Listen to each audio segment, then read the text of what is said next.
하나님의 말씀 읽도록 합니다. 하나님의 말씀은 디도서 3장 3절에서부터 8절의 말씀까지입니다. 3절 먼저 읽겠습니다.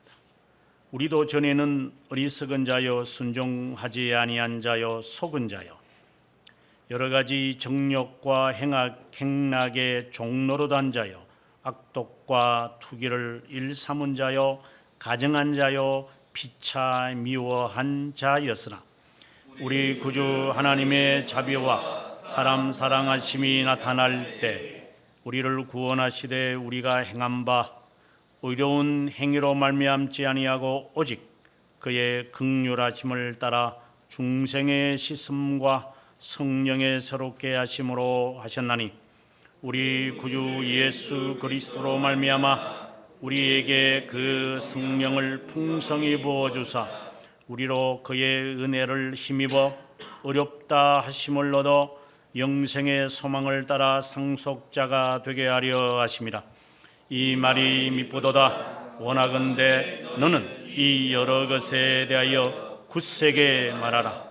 이는 하나님을 믿는 자들로 하여금 조심하여 선한 일을 힘쓰게 하려 함이라. 이것은 아름다우며 사람들에게 유익하니라. 아멘. 오늘 말씀 가운데서는 아니지만 베드로전서 3장 12절의 말씀을 우리가 함께 읽도록 하겠습니다. 여기에 오늘의 말씀에 서여져 있습니다.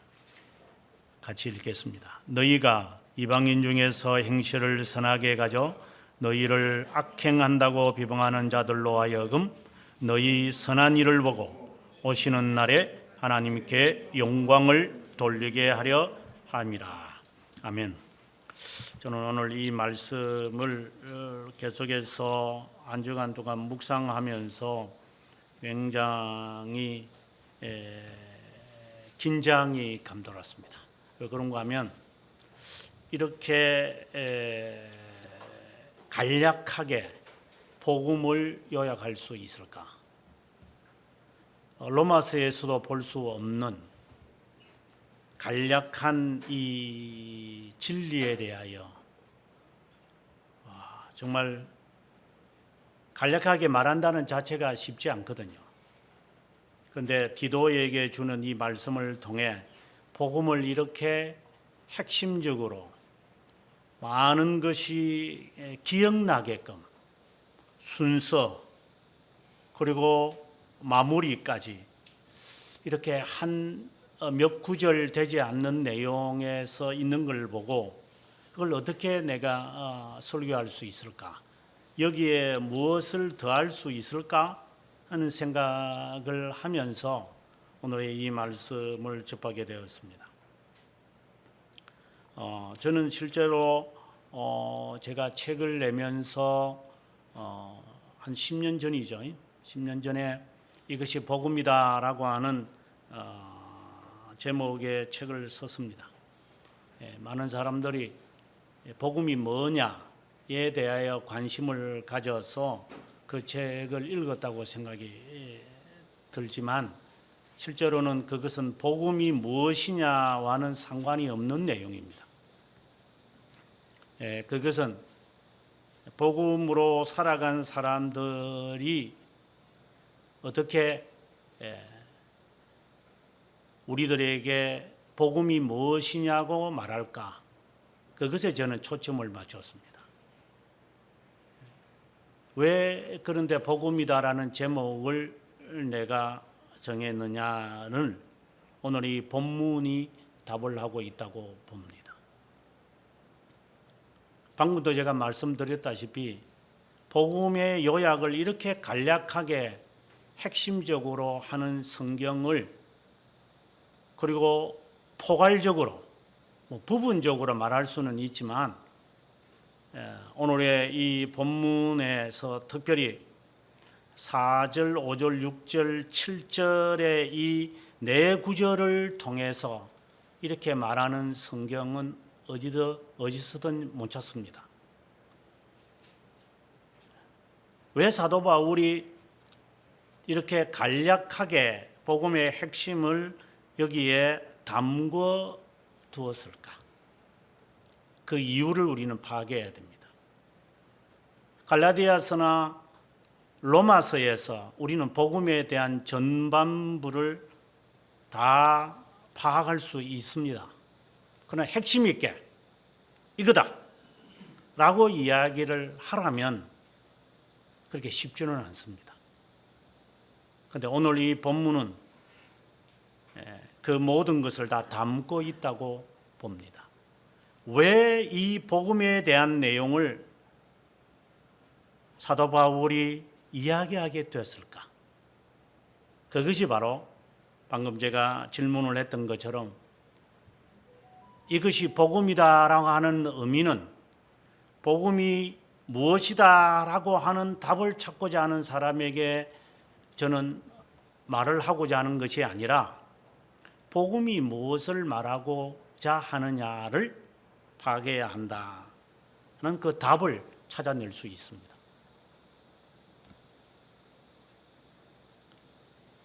우리가 칼빈의 말을 빌리면 복음을 요약해라 이렇게 하면 칼빈이 우리들에게 말합니다. 그의 3권 3장 1항에서 그런 복음이란 복음을 요약하면 아주 간략하게 짧은 문장으로 딱 말을 해버립니다. 복음은 회개와 죄들의 용서다. 그 이야기를 그대로 오늘 본문에 여기에 대입시킬 수 있습니다. 왜 그 내용이 나오게 된 배경이 무엇이냐라는 것도 오늘 이 본문의 질문에 제가 드렸던 이유를 우리가 파악하게 되어지는 겁니다.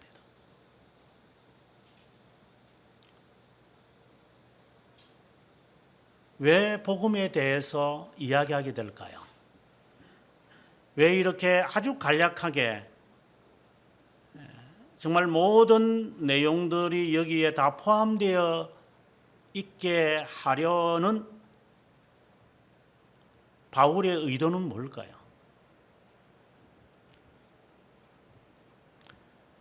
오늘 본문에서 답을 찾아야 하겠지만 그 전에 이제 서론격으로 제가 해야 할 말이 하나 있습니다.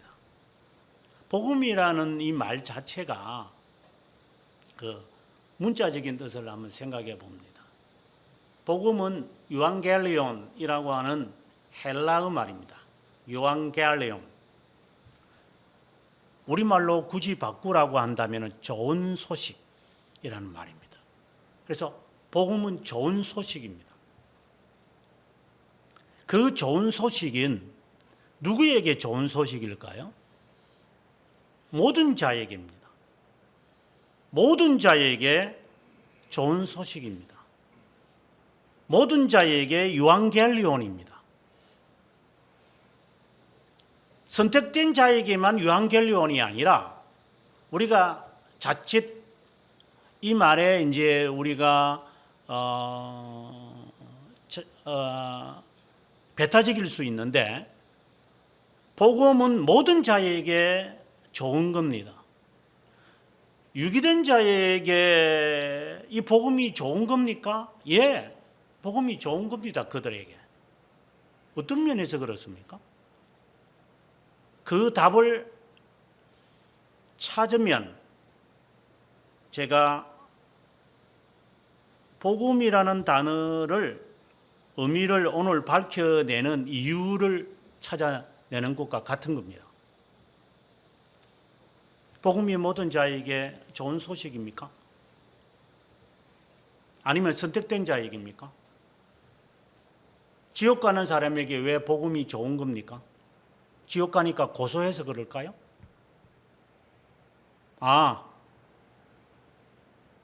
그것은 너무나도 배타적인 이야기죠. 그렇지는 않습니다. 복음은 좋은 겁니다.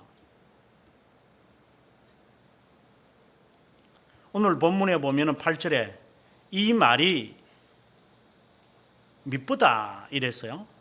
8절에. 미쁘다라고 하는 말은 기쁘다라고 하는 말이 아니라 믿을만하다 이 말이죠. This is a faithful thing 이라니. 신실한 거다.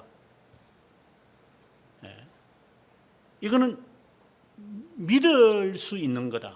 신빙성이 있는 거다. 누구든지 이것을 믿을 수 있는 것이다. This is니까. 여기서 말하는 이 말이라고 하는 것이 지금 앞에 있는 내용을 받아서 오는 겁니다. 그리고 계속해서 하는 말이 8절 마지막에 이것은 아름다우며 사람들에게 유익하다. 여기서 사람이라는 것은 모든 인류를 말하는 겁니다. 선택된 자들에게 유익하다라고 하는 게 아니고 이 말은 모든 자들이 믿을 만하고 그리고 아름답고 유익한 것이다. 그래서 이것이 무엇이냐? 3절부터 7절에 있는 말씀을 지금 받아서 하는 이야기입니다. 방금 제가 이야기했던 것처럼 복음이 모든 자에게 복음입니까? 유앙겔리온입니까? 어떻게 유기된 자들에게도 이것이 기쁜 소식이 될 수 있습니까? 예, 기쁜 소식입니다. 왜요?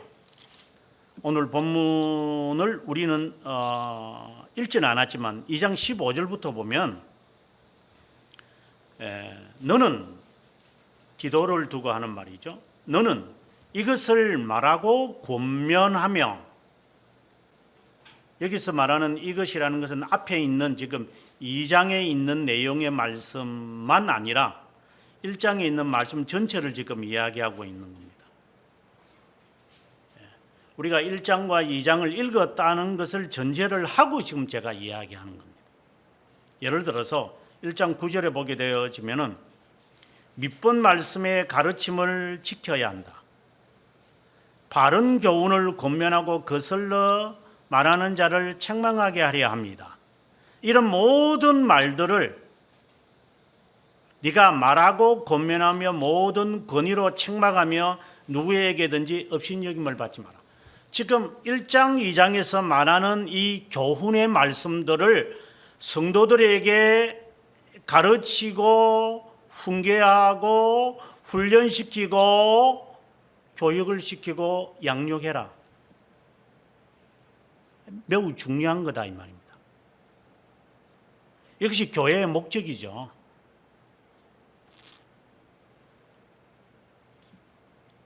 실례를 든다면 우리가 집은 무슨 식당입니까? 여인숙입니까? 집에 와서 밥 먹고 집에 와서 잠자고, 그럼 집은 뭐예요? 그럼 패밀리는 뭡니까? 가족은 뭡니까? 생일 축하해 주는 것이 패밀리입니까? 예수 믿기 전에는 그렇게 살았는지 모르지만 예수 믿고 나면 그렇게 하지 마세요. 패밀리는 그걸 패밀리라고 하지 않습니다. 오늘 오전에도 제가 강의하면서 말했지만 결혼은 연애가 아닙니다.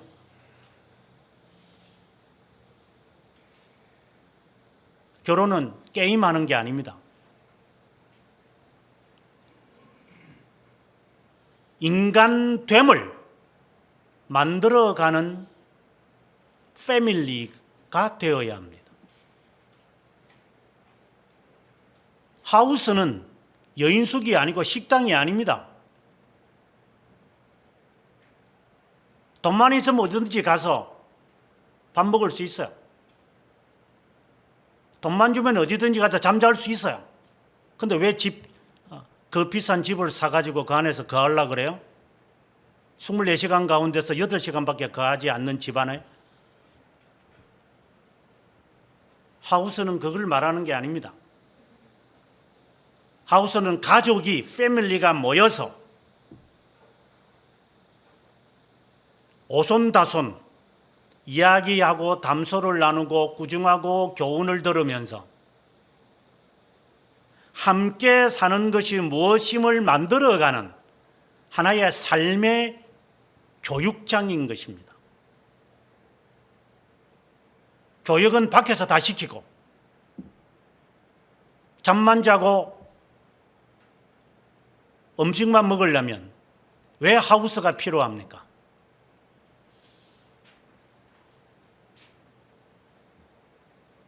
정력을 채우려고 한다면 돈 주고 이상한 데를 가는 게 낫죠. 연애질을 하고 싶다면 거리에 가서 사람들을 만나면 되는 거죠.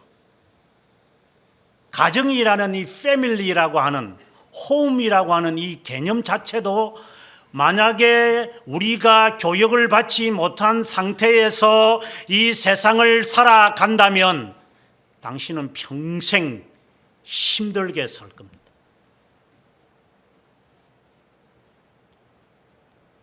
저는 정상적인 것인 줄 알았어요. 그래서 교육만 제대로 시키면, 신학을 제대로 가르치면 저는 정상적인 목사가 되고 정상적인 신앙인이라고 저는 생각을 했어요. 그런데 아니요, 정신병자들이에요.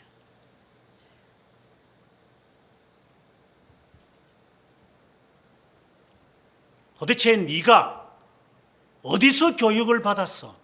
무엇을 배웠어 네가 신앙생활을 하면서? 도대체 교회가 왜 필요한 거예요?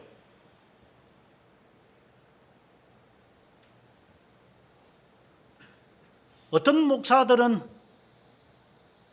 인터넷으로 드리며 비대면하는 것이 21세기의 예배래요. 그 미친 놈이죠.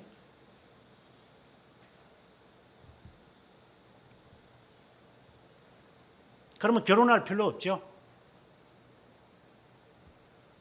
그런 미친 놈이 목사가 되어가지고 지금은 은퇴를 했지만 그런 놈이 많은 자들에게 영향을 끼치고 있다니 놈이 놈을 남는 거죠.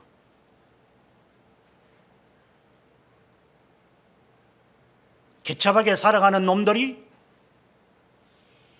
교회에서 훈련시키고 바르게 교육을 시키는 것을 싫어하겠죠.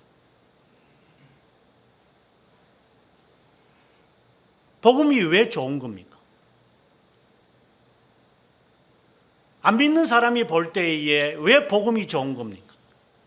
왜 교회가 필요하다고 봅니까? 안 믿는 자들에게. 선택된 자들에게는 당연히 복음이지만 안 믿는 자들이 바라볼 때 교회는 있어야 된다는 거예요. 그래야 그들에게 복음이 되겠죠.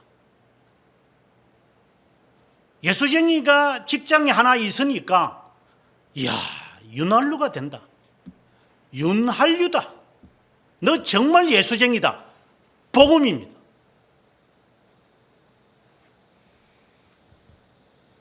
선한 일을 하지 아니한다면 복음이 아니죠.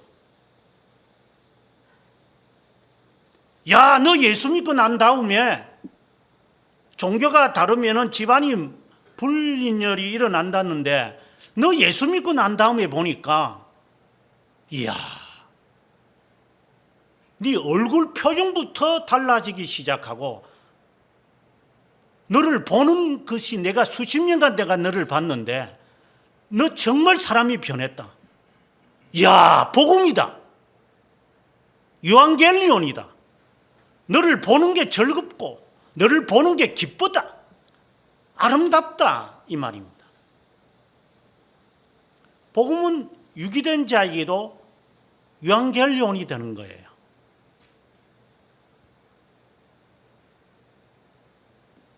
그래, 교회 가라. 그래. 너만큼은 예수쟁이가 틀림없으니까 너 그렇게 살아. 그래, 다른 사람은 주일날에 와서 썬데이에 와가지고 일을 해야 되지만 너는 가. 왜 복음을 끼치지 못했는가? 개차하게 살아가지고. 저는 전도를 말하는 게 아니에요. 제대로 된 신자 한 명은 1000명을 바꿀 수 있어요. 복음이 왜 복음이냐? 너의 선한 일을 보니까, 너의 선행을 보니까, 물론 너희들이 말할 때는 내가 지옥에 가겠지만, 유기된 자가 하는 말이죠. 그런 배타적인 이야기는 있겠지만, 그러나 너가 있음으로 나는 행복하다. 이것이 그들에게 복음인 거예요. 그런데 이것을 또 오해를 해서, 그래, 그들에게 좋게 해야 되잖아. 그들의 기분을 나쁘게 하면 안 되잖아. 부모의 마음을 나쁘게 하면 안 되잖아. 자식을 그렇게 좋게 대해야 되잖아. 이것이 목적이 되어가지고, 선한 일을 하거나 그들을 기쁘게 하는 게 목적이 되어가지고, 복음이 목적이 되어가지고 복음을 무너뜨린 사람들, 기쁘게 하는 일이 목적이 되어가지고 정말 복음이 무엇인지를 상실한 사람들, 선택된 자들에게 복음과 유기된 자들에게 복음은 다른 거예요. 그것이 같은 줄 알아요.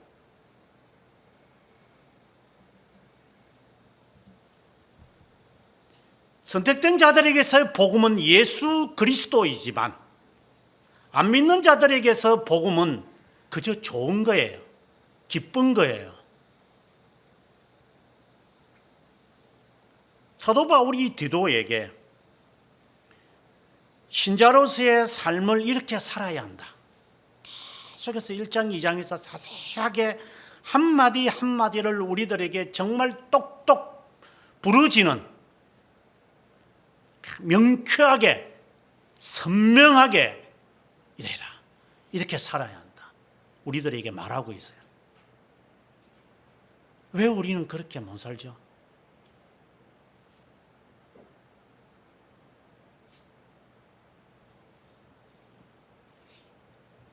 한국 정부가, 한국 교회는 일반 회사나 소상공인과 똑같은 것이기 때문에 비대면하면 다 비대면해. 이렇게까지 만든 장본인들이 누굽니까? 교회를 용모양으로 만든 놈들이 누굽니까? 세상에게 복음이 되지 못하도록, 복음되지 못하도록 만든 애들이 책임이 누구에게 있을까요?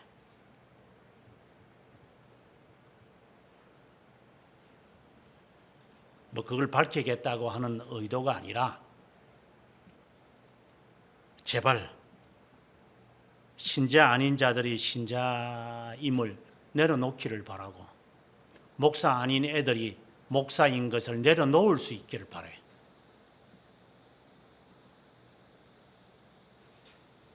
교회 아닌 교회들이 사기치지 말고 내려놓기를 바라요. 이게 돌들이 지금 소리 지르는 거니까.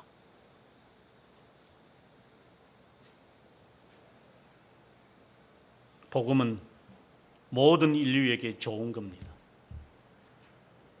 선택된 자들에게는 예수 그리스도에 대한 지식이기에 복된 소식이고, 안 믿는 자들에게는 그러한 면들이 없어도 그저 교회, 예수, 신자가 좋은 겁니다. 과연 그러한 면을 가지고 사도 바울이 오늘의 말씀을 우리들에게 이야기할까요? 네. 여러분들이 성경을 제대로 읽었다면 2장을 보면 교훈을, 너가 합당한 교훈을 받으라. 늙은 남자. 이것은 뭐 나이 많은 사람을 말하는 게 아니라 장딱을 말하는 거죠. 신앙 오래 생활을 한 사람, 나는 모태신앙이다 라고 하는 자들을 두고 하는 말입니다. 그 다음에 3절, 늙은 여자. 네가 조금 지식이 있다고 까불까불거리면서 가르치려고 하는 자들이 많잖아요. 툭 하면 교사래요. 주일학교 교사래요. 뭘 안다고 네가 주일학교 교사예요? 주일날 아침에 주일 공과 공부해가지고 가서 가르치면서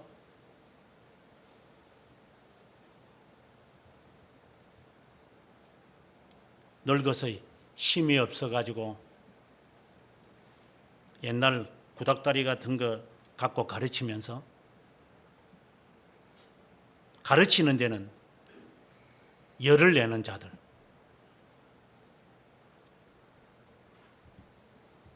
손자는 좋아가지고 늙은 여자들, 젊은 여자들 5절에 너가 젊은 여자냐? 그러면 남편과의 너와의 관계가 어떻느냐? 너가 아직도 지식이 있다고 생각하느냐? 너는 복종하는 게 있느냐?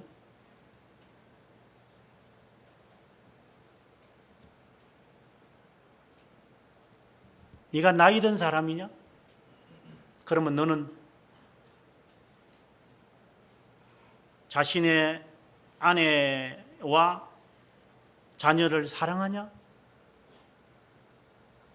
기도에게 분명하게 또박또박 교훈을 주고 있습니다. 6절에 가서 젊은 남자들 조심해라. 항상 기회가 있다고 생각하는 사람들 조심해라.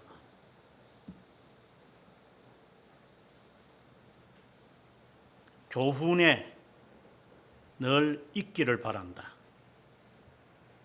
9절에 종이냐? 너가 고용된 사람이냐? 고용하는 사람이냐? 지난주에도 이 말씀을 제가 드린 것 같은데.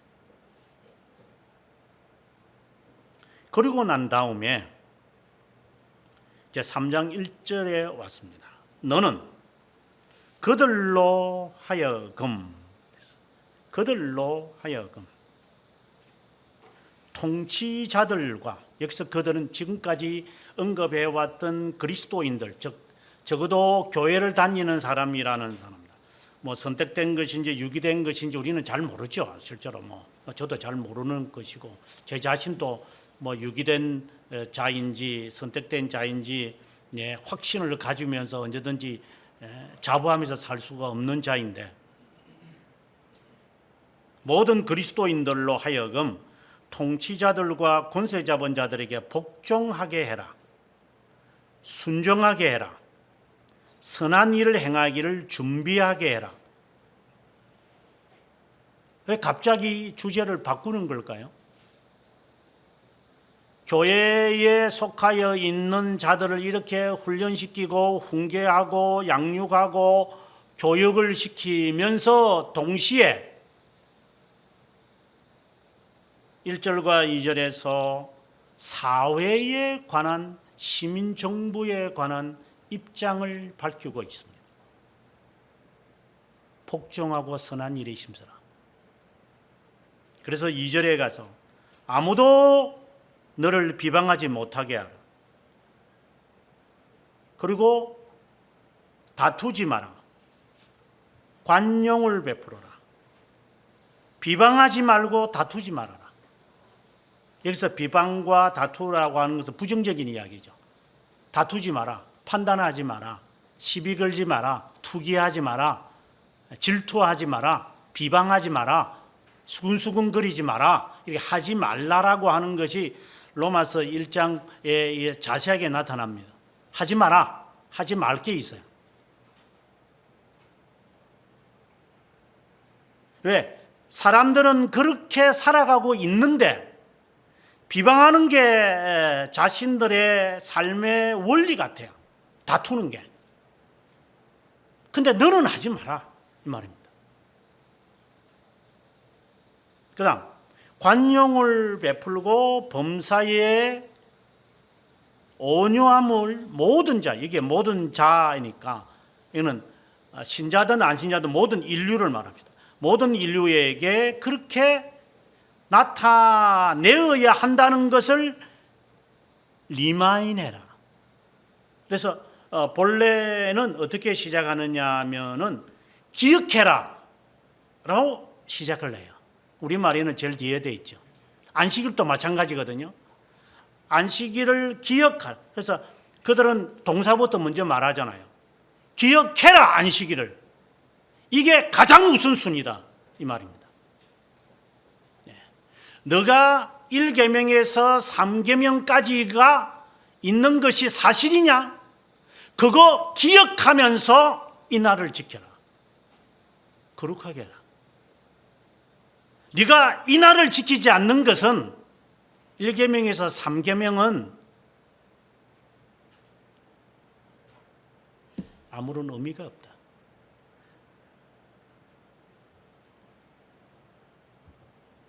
지금 앞에서 이야기해 왔던 이 모든 것을 기억해라. 훈련받고 교육받고 양육받고 교훈과 훈계를 받는 것 기억하고 그리스도인이 어떻게 살아야 한다는 것을 기억하고 이거 잊어버리지 말고 그 모든 것을 마음에 두고 그 다음에 비방하지 마라. 비방하지 않는 것이 목적이 아니라 이것을 기억한다면 이렇게 살아라.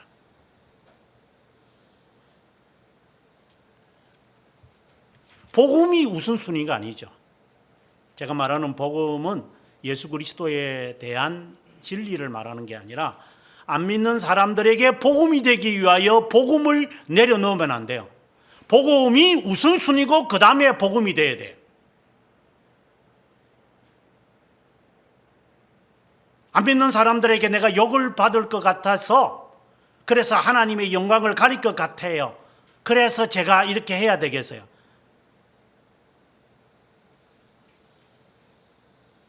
거짓말 좀 하지 마라. 거짓말 좀 하지 마라.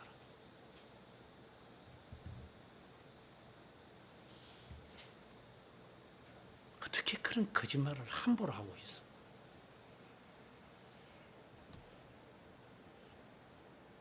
복음을 위해서 복음을 내려놔야 한다고요? 복음을 위해서 복음을 행해야지요.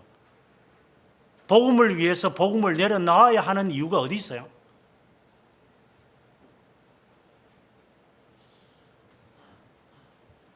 전자의 복음과 후자의 복음의 개념을 제가 누차 말했습니다만은 그리고 난 다음에 이제 복음을 이야기하기 시작해요. 그러면 다시 돌아가서 첫 번째 질문처럼 왜 사도 바울이 오늘 이 본문에서 복음을 이렇게 명확하게 명시하고 있을까? 간략하면서 함축된 단어로 정말 놀라울 정도로 하는 이유는 뭘까요? 복음이 복음되게 하라 이 말입니다.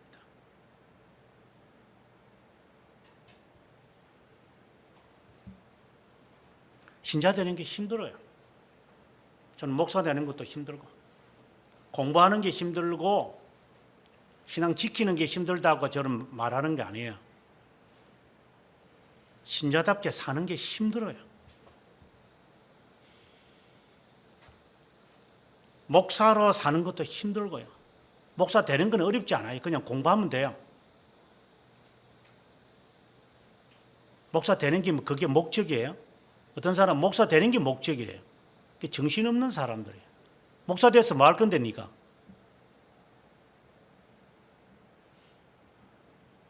자신은 선교사가 되려고 신학교 갔대요.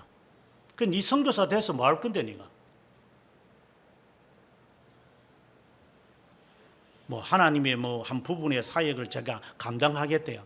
네가 없어도 하나님의 사역은 잘 되거든.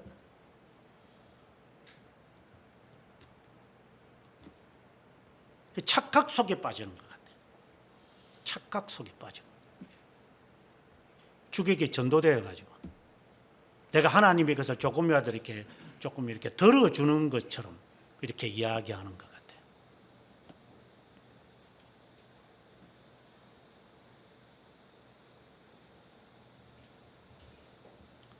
목사 되는 게 힘든 거예요. 이 말은 목사로서 사는 게 힘들어요.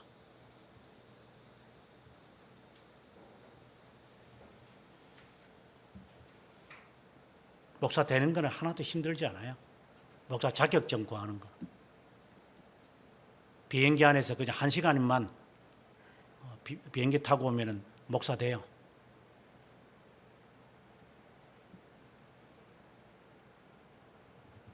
목사로서 사는 게 힘들다 이 말입니다. 복음이 복음되게 하기 위해서 이제 사도 바울은 복음을 말합니다. 이 복음이 모든 자에게 아름답고 유익하고 믿을 만한 것이 되기 위하여 복음을 명시하고 있는 겁니다. 제가 이것이 복음이다라는 책을 쓰는 의도가 그것입니다. 사람들은 복음이다라고 할 때 복음이라고 하는 그 유앙겔리온이 뭘까 거기에 호기심을 갖는 것 같아요. 그거 알아서 뭐 할 건데요.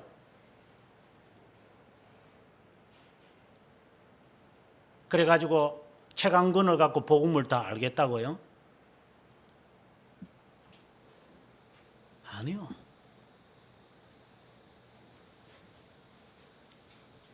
제가 이것이 무엇이다라고 하는 책 제목을 정하니까 사람들은 도발적이도 단언적이다 뭐 이렇게 해서 이것이 교회사다.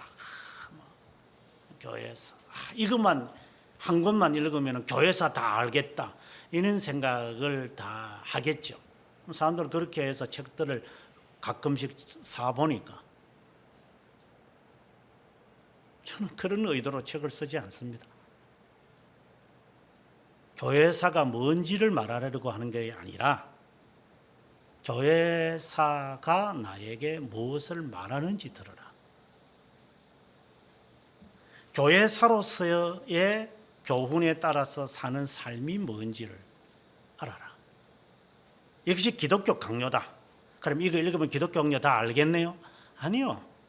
기독교 강요를 제대로 알려면 기독교 강요가 무엇을 말하는지를 알고 그리고 원전으로 뛰어들어라.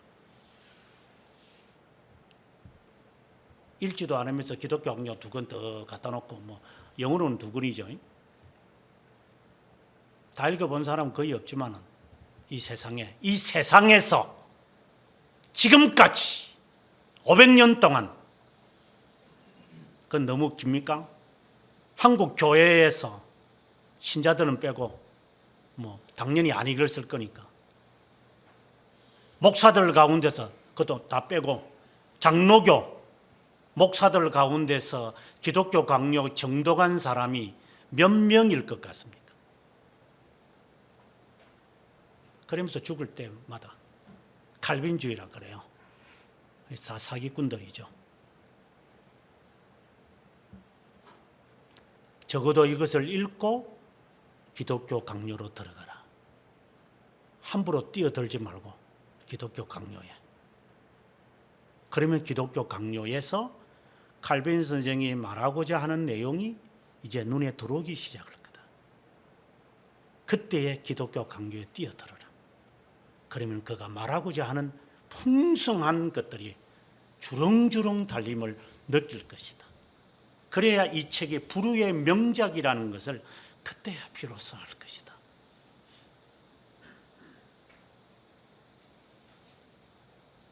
복음이 무엇이라고 말할까요, 우리에게? 복음으로 살아가는 사람들은 이런 사람들이다. 이게 복음이다. 복음이 이렇게 말한다.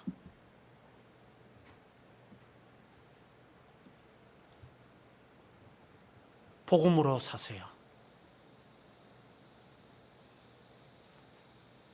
그것을 위해서 오늘 복음을 이제 사도 바울은 밝히기 시작합니다.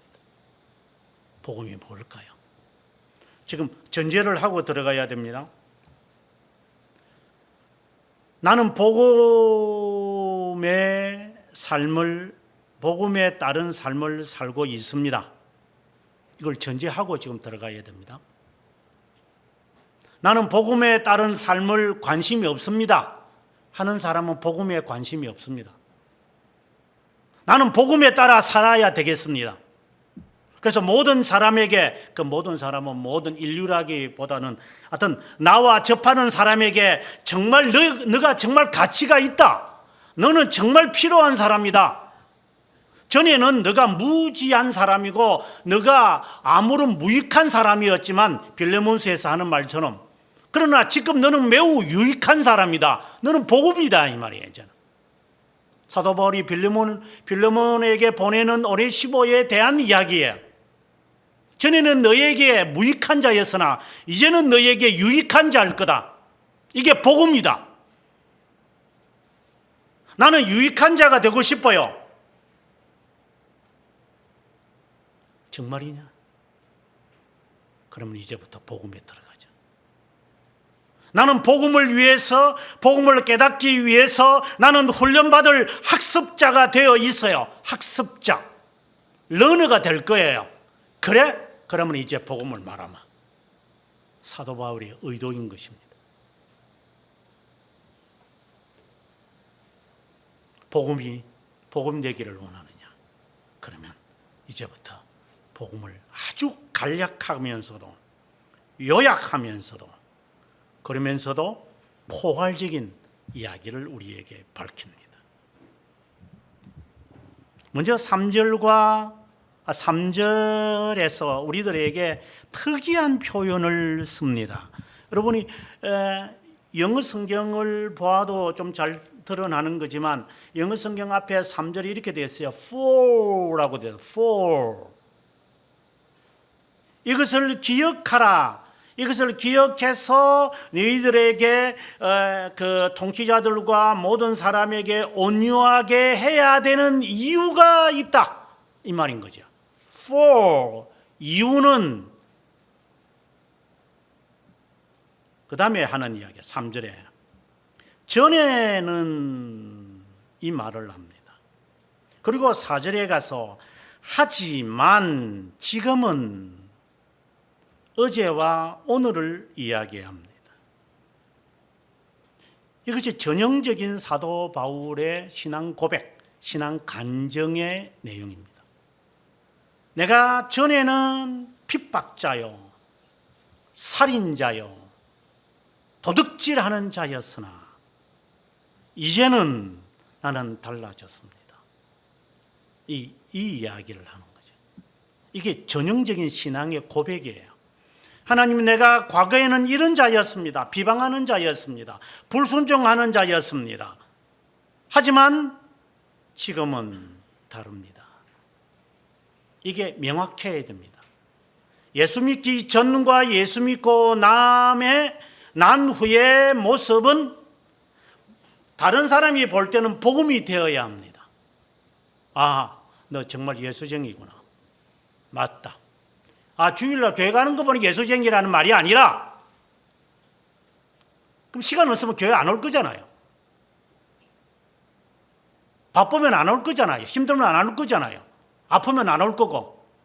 그걸 말하는 게 아니고, 너는 정말 변했다.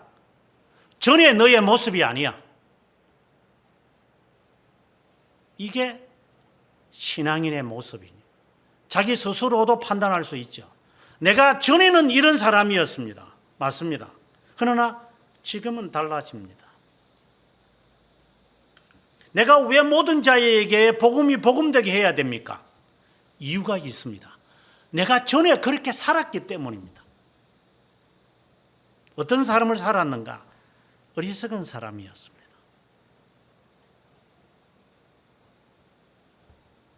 순종하지 않은 사람이었습니다. 속은 자였습니다. 속았다 이래요. 속았다.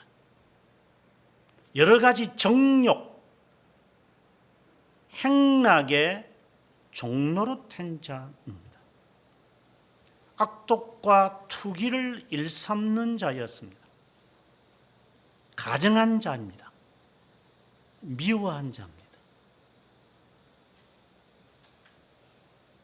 하나하나의 의미가 있지만 그 다음에 4절부터 7절에 있는 말씀이 너무나도 귀하기 때문에 그냥 생략하겠습니다. 그냥 간단하게 말하면 아담의 후손이었습니다, 이 말입니다. 미적 감각으로만 살았습니다. 쉽게 말하면 그거예요.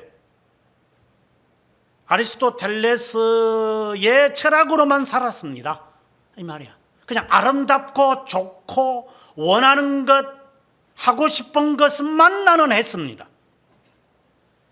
내가 전에는 그래 살았습니다. 이제는 내가 하고 싶은 것, 원하는 것, 좋아하는 것 이제 안 합니다.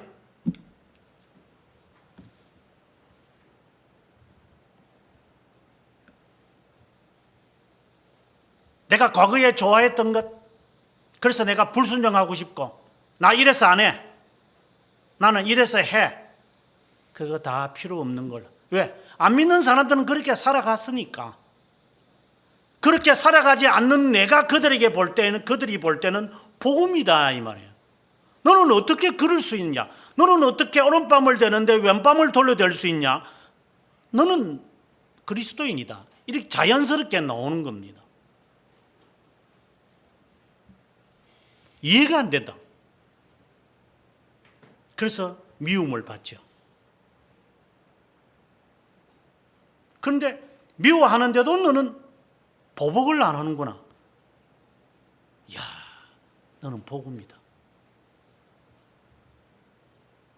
이것이 분명해야 됩니다. 그리고 내가 과거에는 종도로 됐다고 했으니까 나는 과거에는 마귀의 자녀였습니다. 이게 분명해 있어야 됩니다. 복음에 들어가기 전에 우리의 전의 자세입니다. 나는 마귀의 종노릇하며 살았습니다. 내가 원하는 것을 하는 줄 알았는데 알고 보니까 마귀의 꼭두가시 역할을 했습니다. 나는 마귀의 괴수입니다. 조물락입니다. 이게 분명해야 됩니다. 그렇지 않으면 영적 싸움은 못합니다. 적을 모르는데 무슨 싸움을 한다는 거야? 적을 모르는데 무슨 싸움을 하겠다는 거야? 게임으로 싸움할까요? 핑퐁 하면서 삥삥삥 소리 내면서 밖에 나가서 한번 주먹질 하라면 하지도 못하는 쫌상들이 게임은 앉아가 할 줄 아는 거? 그렇게 아이들을 양육시킬까요? 저는 게임하는 자체를 저는 정지하고 싶지는 않아요. 게임이 왜 정죄의 대상이 돼요? 세상을 그렇게 볼까봐 그게 무서운 거죠. 네가 세상을 그렇게 우습게 보냐? 사람 한 명 죽이고 사람을 한 명 제거하고 무엇을 점령하고 하는 것이 무슨 그렇게 게임으로 보이느냐? 그렇게 인식될까봐 그것이 무서운 죄죠. 그게 게임기 자체가 무슨 죄입니까? 스트레스를 받을 때 사람이 인간적으로 감당을 못하니 하는 거 어쩔 수 없는 거죠. 그거는요.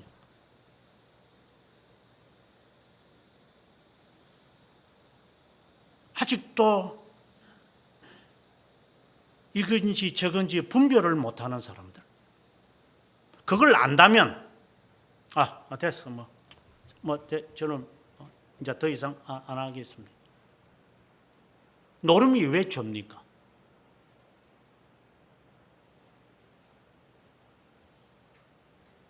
한번 발을 들이고 나면 몸빼기 때문에 폐가 망신하고 사람을 병신으로 만들어 버리니까 아예 하지 말아라고 하는 것이죠. 사람은 그 순간에 어떠한 내기를 통해서 순간적으로 이렇게 쾌감을 느끼기는 해요.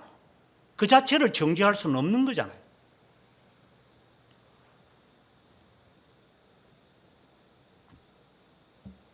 세상을 우습게 볼까봐 그것을 우리가 아예 미연에 방지하는 것이죠.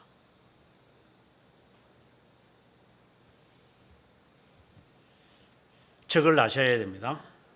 3절에서 우리에게 말하는 것은 네가 이런 행동을 하고 있는 정체가 마귀라고 하는 것을 알아라.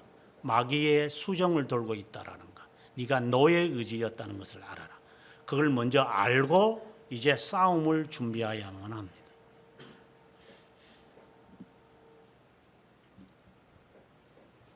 그 다음에 이제부터 그러나 하고 이제 복음의 내용으로 들어갑니다. 근데 너무 아름답습니다. 이 표현 자체가. 그리고 이 전개하는 이것이 하나님의 말씀이라고 하면 뭐 더 이상 할 말이 없지만 이 전개하는 이것이 저도 글을 쓰고 책을 쓰는 사람으로서 너무 아름다운 것 같아요. 이 자체가 아름다워요. 우리 구주 하나님의 자비하심과 사람 사랑하심이 나타날 때, 우리말이 조금 틀렸죠. 우리 구주 하나님의 자비하심과 사람 사랑하심이 나타나신 후에 이렇게 나와요. 이야기는 그래야 돼. 그게 맞는 말이죠. 이 말은 지금 4절에서의 이 말은 영혼을 지금 하고 있는 이야기예요. 영혼에서 일어난 이야기를 제목하고 있는 거예요. 하나님의 선하심과 하나님의 인자하심이 나타날 때, 나타난 후에, 시간 속에 등장했을 때,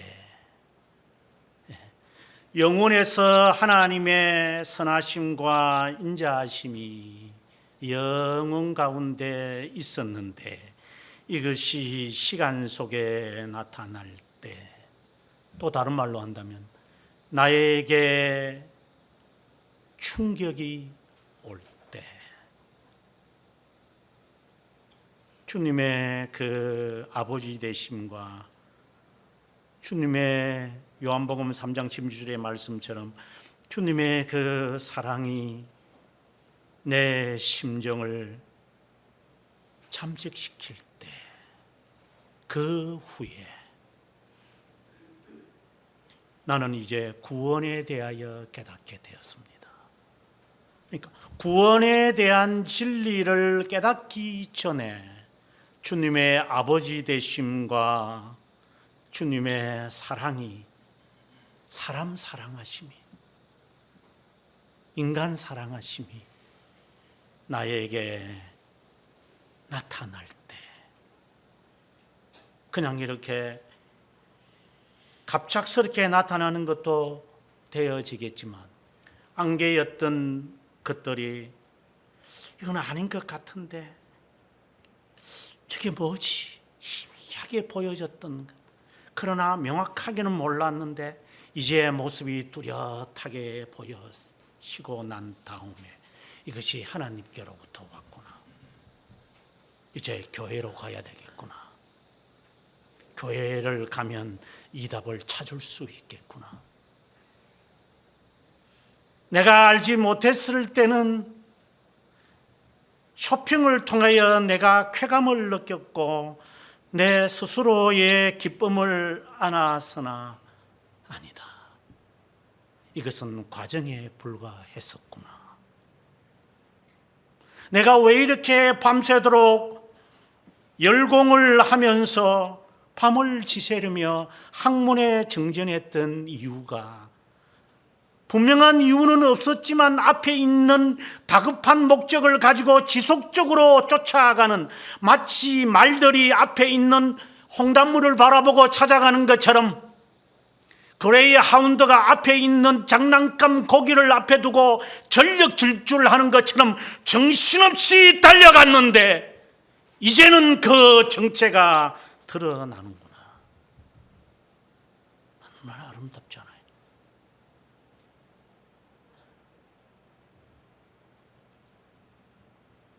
그것이 하나님께로부터 온 것이구나. 이제야 나의 갈급함이 해결되는 거구나. 그분이 누구신가?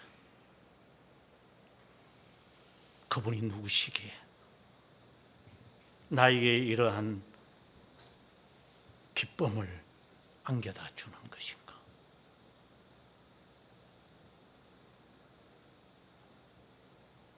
그렇게 찾고 헤매였건만 수십 년을 지나고 상처받은 그 밖에 없는 나를 하나님은 이제 나에게 아픈 상처에 주님의 손을 얹으시는구나. 그 따뜻한 주님의 손길이.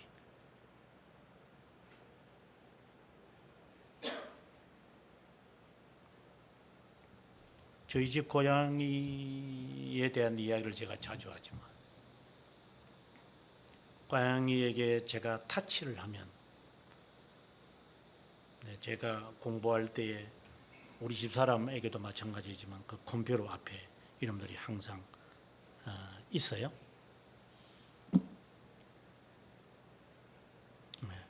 그럼 오면 이제 엉덩이를 이렇게 만져주거나 목을 이렇게 목 밑을 머리를 쓰다듬으면 펄링을 해요. 보통 우리말로는 고글송이라 하던데, 골라요. 그래서 그러죠.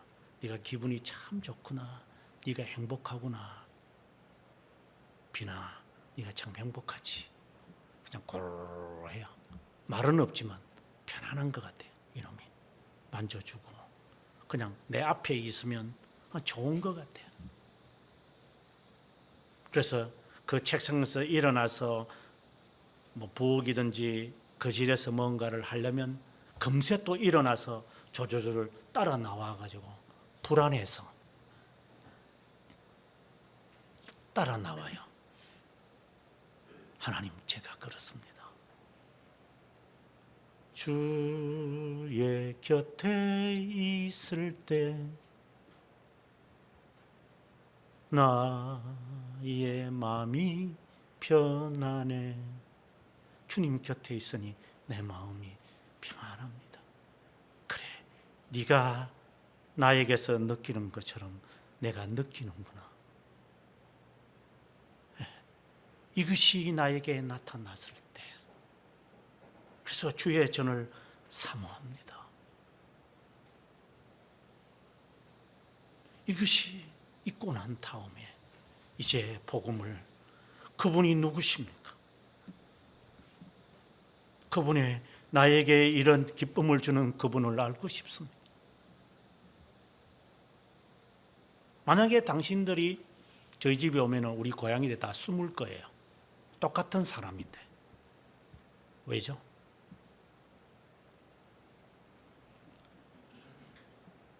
편함을 못 느끼죠. 불안하죠.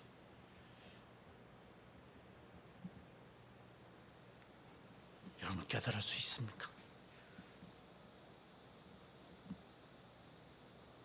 하나님의 자비와 사람 사랑하심이 나에게 나타난 후에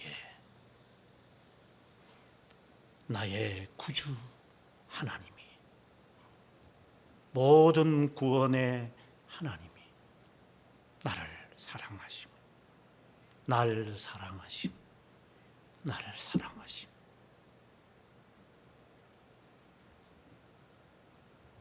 그것을 희미하게나마 알았는데 이제는 분명히 알겠습니다.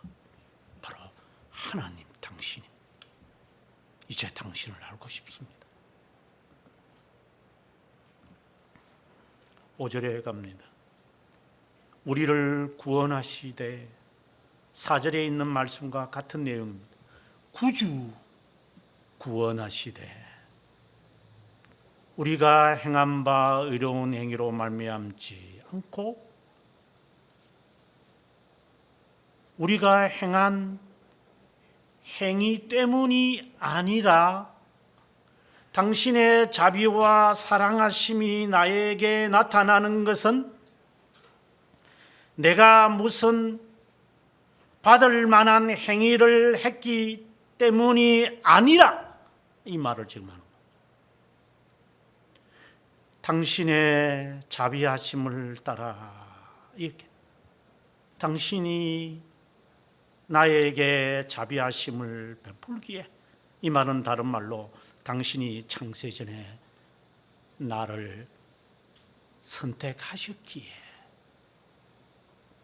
나는 당신의 선하심과 인자하심이 내가 깨닫게 되어진 것입니다. 당신의 자비하심이 나에게 나타났기에 나에게는 두 가지가 나타났습니다. 이게 복음의 요약입니다. 중생의 씻음과 성령의 새롭게 하심. 이게 복음의 핵심입니다. 중생의 씻음은 회개를 말하는 것이요, 죄들의 용서를 말하는 것이요, 성령의 새롭게 하심은 거룩하게 하심, 성화를 말하는 것이요. 중생의 씻음, 나의 죄 용서, 하나님의 자녀 되심, 나를 부르심, 칭의, 회개, 그리고 나를 거룩하게 하심으로 이것을 나타내셨습니다. 저를 변화시키셨습니다. 그래서 제가 세례를 받고자 합니다. 중생의 씻음은 중생된 거죠. 죄들의 용서를 받은 거죠. 내가 죄들의 용서를 받았으니 제가 이제 세례를 받을 만하지 않겠습니까, 목사님? 수천 명 앉혀놓고 머리에 물 갖다 붓는다고 세례 많이 줬다고 군복들이 헛자랑을 하고 있는 놈들하고는 다르죠. 3천 명을 줬니 5천 명을 줬니, 그래서 헌금 뜯어가고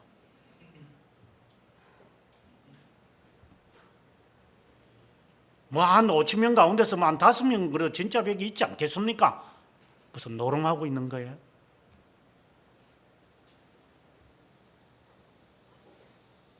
중생의 씻음도 없는 자에게 세례를 베풀어요? 나이가 찼다고 결혼해야 돼요?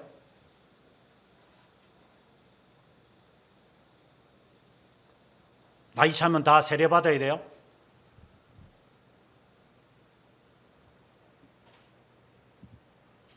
제가 여러분들에게 세례를 주지 않은 것을 감사하십시오.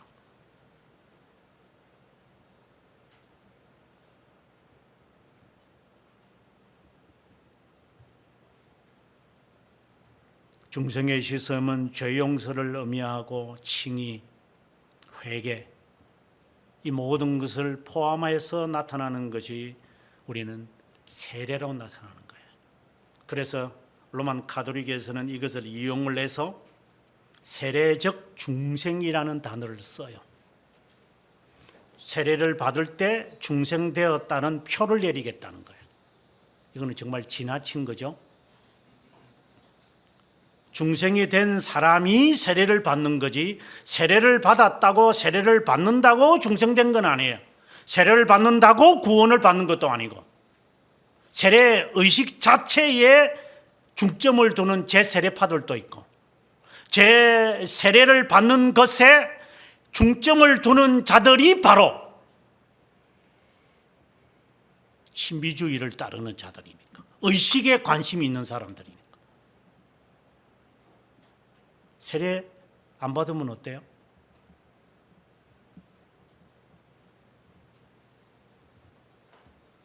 성찬에 있는 떡과 포도잔을 못 받으면 어때요?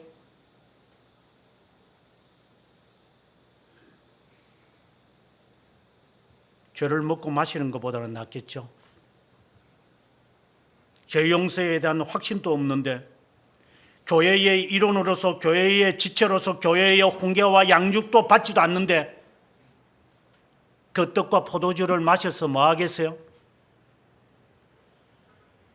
그래서 타 교회에 있는 사람이 교회에 와서 성찬식에 참여하면 안 되죠. 교육을 안 받는데.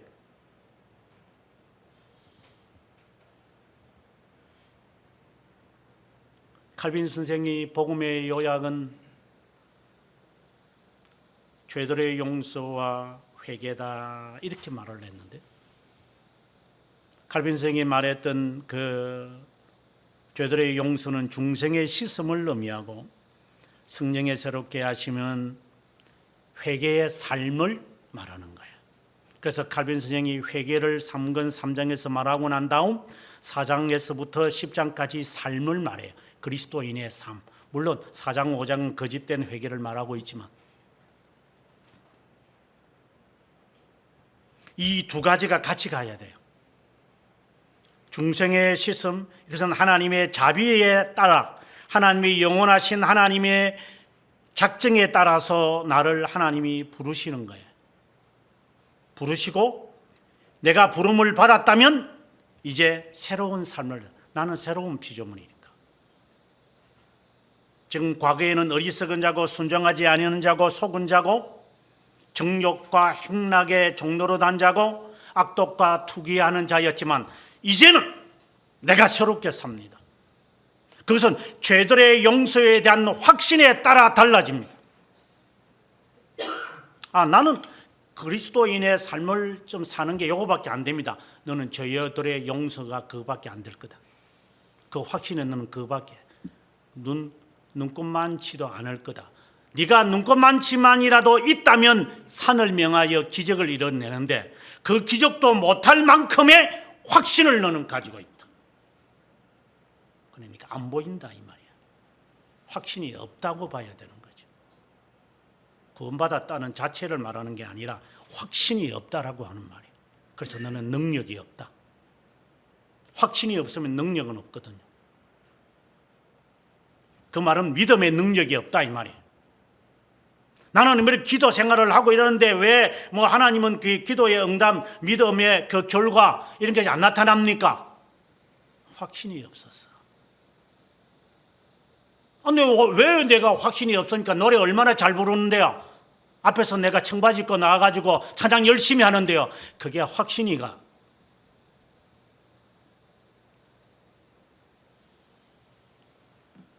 확신은 그렇게 해서 얻어지는 것이 아니야. 비근한 예를 들어볼까요? 이 사람이 평생 나의 배필자다. 어떻게 확신을 얻어요? 연애하면서요. 연애하면서 얻었다고요. 이 사람이 평생 나와 함께 60년 동안 함께 할 사람이라고 연애할 때 알았다고요? 거짓말을 하시네. 근데 왜 부부싸움을 해요?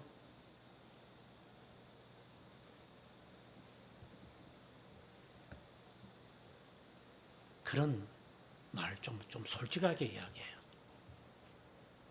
살아보면서 나 같은 인간을 이 사람이 접수하지 않으면 나는 인간 되지 못할 것 같아. 1년, 2년, 10년, 20년 살아보면서 이 사람을 나는 사랑해야 돼. 거기에서 사랑의 행실이 나오는 거지. 연애할 때는 이렇게 하더니만 결혼하고 나니까 이제는 뭐 마음이 변했네. 근데 무슨 확신이에요? 확신 갖고 결혼해요? 어떤 확신? 무슨 확신? 무슨 보장을 하는데? 학력이? 재력이? 건강이? 성격이? 무슨 확신을 얻었어요?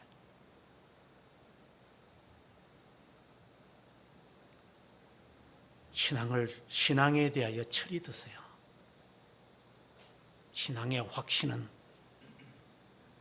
하루아침에 이루어지는 것이 아니라 연단을 통하여 얻어지는 거예요. 왜 나는 믿음의 역사가 없습니까? 연단을 너는 피했기 때문에. 쟤만큼 그는 당신이 환난을 당한 거죠. 환난과 연단을 어떻게 같이 보십니까? 어려움을 당한 것과 연단하고 같습니까?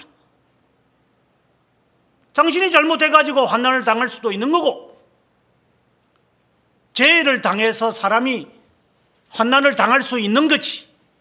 환난이 어떻게 연단입니까? 연단은 훈련을 통하여, 교훈을 통하여 자기의 자신을 바꾸어가는 속에 얻어지는 것이 연단이라는 거지. 부부의 사랑이 살아가면서 내가 정말 이 사람을 위해서 살아야 되겠다. 정말 이 사람을 위해서 살아야 된다. 내 평생 살아야 할 목적이 여기에 있다. 자식을 위해서 산다고요? 그럼 거짓말 좀 하지 마세요. 자식을 안 키워보니까 모르지. 저는 그런 말 하는 사람들 보면 저는 코웃음을 칩니다. 자식이 밥 먹여줘. 당신은 어머니 밥 먹여줘 봤어? 당신 자식하고 어머니하고 있으면 누구한테 밥 먹여줄래? 그런 거짓말을 좀 하지 마세요. 자식을 버리라는 게 아니라 자식을 위해서 내가 산다 이런 말을 하지 마라 이 말입니다. 그런 고상한 말을. 안 믿는 사람들은 그 말이 정말 멋있는 말이죠. 진실하게 하세요.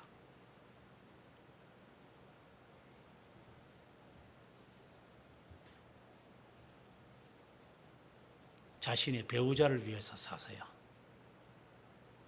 평생. 자식은 그 과정에 있는 것이고.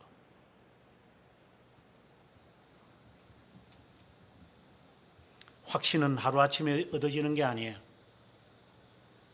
긴 시간을 통하여 하나님의 진실하심이 증명될 때, 그때마다 마치 송곳이 바늘이 우리를 찌르듯이 확신이라는 것이 우리의 속에 침입해 들어오기 시작합니다. 이거구나. 마치 침이 우리의 근육의 핵심을 찌르면 근육의 경륜이 일어나서 근육이 풀려지는 것처럼 확신은 그렇게 우리의 삶 속에 침범해 들어옵니다. 그래서 내 근육이 강건해져서 힘을 발휘하게 만드는 거예요.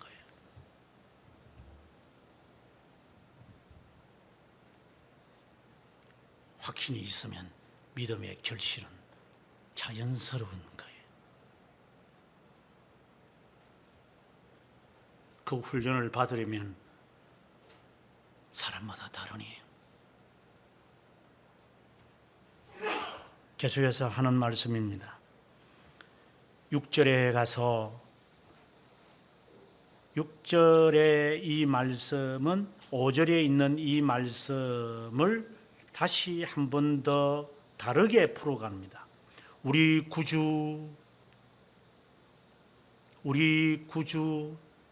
4절에 우리 구주, 5절에 우리를 구원, 6절에 우리 구주, 그분은 하나님이심을, 그분이 영혼 가운데서 하나님의 자녀를 그 구주 예수 그리스도로 인해 우리에게 성령을 풍성히 부어주사 삼위일체 하나님이 우리들에게 계시되어지는 순간입니다. 그리스도 안에서 나를 선택하신 그분이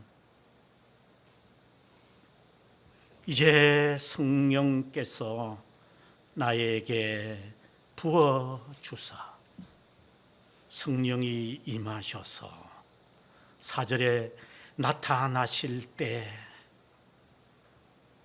그리고 5절에 긍휼하심에 따라 중생의 씻음과 새롭게 하심이 나에게 풍성히 부어주사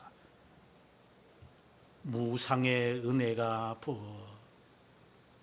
부어지자, 이 말이 같은 말씀을 지금 계속해서 반복하는 거예요. 4절의 말씀, 5절의 말씀, 그리고 6절의 이 말씀이 같은 한 내용을 마치 하나님이 나에게 나타나신 후에 이 말을 하는 것 같아요. 하나님의 사랑하심이 하나님이 저를 중생케 하심이, 하나님이 성령을 나에게 부어 주심이, 삼위일체 하나님이 나에게 나타나심이 얼마나 아름다워요. 7절에 가서 결론을 내립니다. 그래서 그의 은혜를 힘입어 칭의를 얻어 영생의 소망을 따라 견인을 말하겠죠. 상속자가 되게 했으니 어렵다 여기심을 얻었으니 중생의 씻음을 얻었으니 성령의 새롭게 하심이 영생의 소망을 따라 상속자가 되게 하셨으니 같은 내용입니다.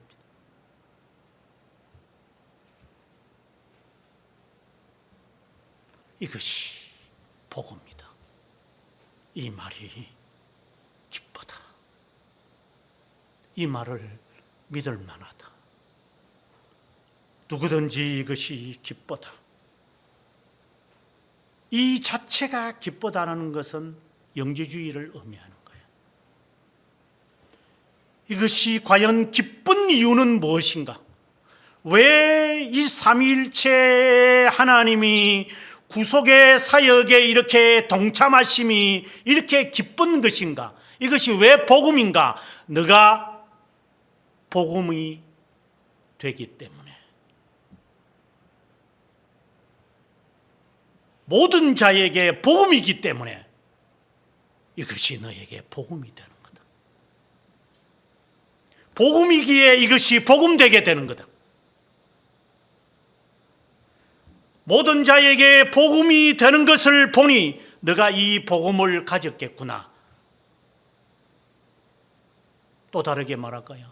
너가 복음을 명확하게 접했으니, 접붙임이 되었으니 너가 복음이 되는구나. 이 둘은 떼낼 수 없어요. 나는 복음을 접했는데 복음이 안 됐어요? 그러면 네가 가진 복음이 의심스럽다. 내가 복음을 사람들에게 끼치니까 복음을 가진 게 맞지요? 그거는 틀린 것 같아.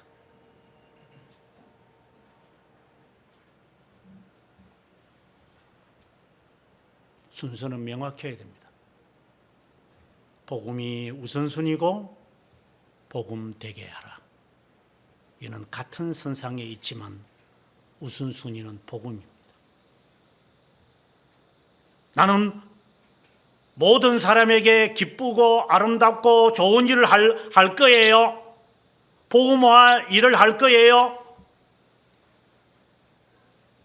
복음은 모르겠어요. 그냥 복음화 하는 게 중요해요. 복음이. 이는 자유신학자들일 거다. 복음이 중요한 거예요. 복음이. 너는 영지주의다. 중생의 씻음과 새롭게 하심이 하나여야 한다. 그렇게 두 개를 같이 나란히 가는 사람이 얼마나 있겠어요? 사람으로는 알 수가 없지. 하나님으로는 알 수 있느니라. 불완전하잖아요. 세상에 사는 게 불완전하는데 뭐 누가 완전을 명하는 겁니까? 균형을 말하는 거지.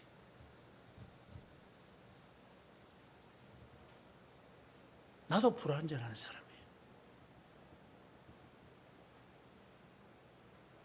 너가 복음이 되는 것만큼 너는 복음을 아는 거예요.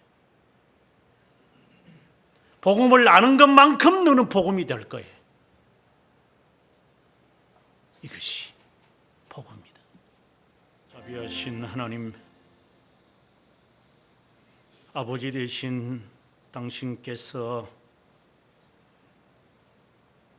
우리들을 사랑하셔서 그 사랑하심이 나타나신 후에 그분이 어떤 분이심을 알기 위해 저희들이 훈련소인 교회에 입적했습니다. 진리가 진리되게 되고 복음이 복음되게 되고 믿음이 믿음되게 되고 하나님이 하나님이 되기 위해 저희들을 주님의 사람으로 만드시기 위해 빚으시는 하나님, 사람 되게 하옵소서. 아직도 중생의 씻음과 성령의 새롭게 하심이 익숙하지 않는 우리의 자신 각자에게 주님 긍휼을 따라 행하옵소서. 우리 구주 예수 그리스도 안에서 성령을 풍성히 베푸셔서 하늘의 소망을 가지게 하옵소서.